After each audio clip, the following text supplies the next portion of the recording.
لیکن بل طرف ته نوح علیه السلام دی 900 کاله د الله د دین قربانۍ ورکړي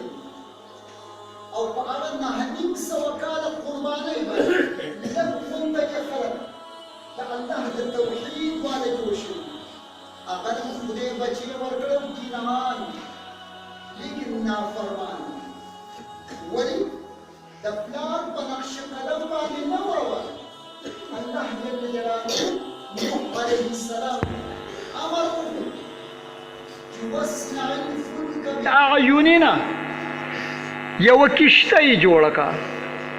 زه به د اسمان او د ځمکې نه اوبه راوباسم په دې کشتۍ کې چې ستا سره څوک کېناستل هغه به زما د عذاب نه بچ کېږي ورنه نور به ټول خلک په دې عذاب کې تباه کېږي او چې کله قصه مختصره وشوه اوبه را روانې دي او خلک یې اغستې دي دې خپل بچي ته یې وویل چې ای بچیه یا بنی ارکب معنا ای زما بچیه چونکې بچې دا د انسان د زړه ټوکړه ده دا د زړه غوښې دي څوک دا نه غواړي چې خلک دې تباه کېږي او زما بچې دې پکې هم تباه شي وی یا بنی ارکب معنا ای زما بچونګړیه زمونږ سره په دې کشتۍ کې سور شه ولې لا عاصم اليوم من امر ربي نن ورځې زما د پروردګار د عذاب نه د بچ کېدلو بل څه ذریعه نشته سوا د دې کشتۍ نه ما سره کېنه لیکن بچې نافرمانه و د خپل پلار تابعداره نه و وی قال سآوي الى جبل يعصمني من الماء زه به دې غره ته وخېږم او د دې عذاب الهي د دې سیلاب د اوبو نه به د غره په دې څوکه باندې کینم او ځان به د هغې نه بچ کړم لیکن هغه عذاب و چې راغې وایغیس بیا هم بچی دی د پلار پې زړه خوږېږي الله جل جلاله نوح علیه السلام ته ویلي چې زه به ستا او ستا اهل عیال ته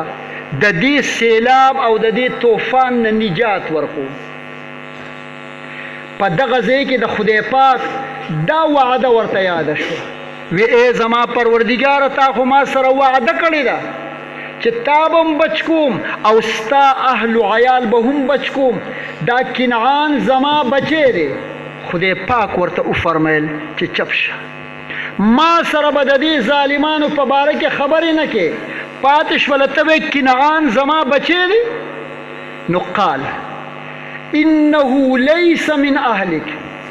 مرګرو چې کوم خلک په عربی پوهېږي زه درته په پښتو کې ویم ته چې ما ته په پښتو کې ووایې چې ته د خپل پلار نه نه پیدا دا تا ما ته ښه ووایي که بد دې راته ووایي دا ما سره بد دي زه پې ستا سره دشمني کوم زه پې ستا سره قتل کوم زه پې ستا سره وهل ټکول کوم لیکن الله جل جلاله ورته وفرمیل انه لیس من اهلک دا ستا د اولاد نه دی نه زه خپلو طالب علمانو ته د دې ټکي بله ترجمه کوم خو انه لیس من اهلک د نبي اهل عیال هغه دی چې هغه د نبي په طرز او په طریقې باندې روان وي او کوم خلک چې د نبي په طرز او په طریقې باندې نه دي روان دا د نبي زامن ولې نه دي دا د نبي ښځه ولې نه ده دا د نبي خاندان ولې نه دی دا د نبي قریبي رشته داران ولې نه دي دا د نبي په طرز باندې نه دي روان دا د هغه اهل عیال نه دی دا د هغه خاندان والا نه دي دا د هغه نسب والا نه دي خدای پاک ورته وفرمیل انه لیس من اهلک ولې وی انه عمل غیر صالح خدای پاک څرګنده کړه خبره چې دا کنعان دا ستا د طرز او د طریقې مطابق ژوند نه تیری دی ستا په نقش قدم باندې نه دی روان او اگر که ستا بچی ولی نه دی خو دا ستا د اهل عیال نه خارج دی او تر قیامته پورې الله جل جلاله مونږ ته تعلیم د دې راکو چې د خدای نه اولاد غواړي د اسماعیل غونته کې غواړه او د خدای نه د کنعان غونته کې اولاد مه غواړه وجه دا ده نوح علیه السلام هم تللی دی، کنعان هم د دنیا نه تللی، لیکن نن چې ما او تا د قرآن تلاوت کو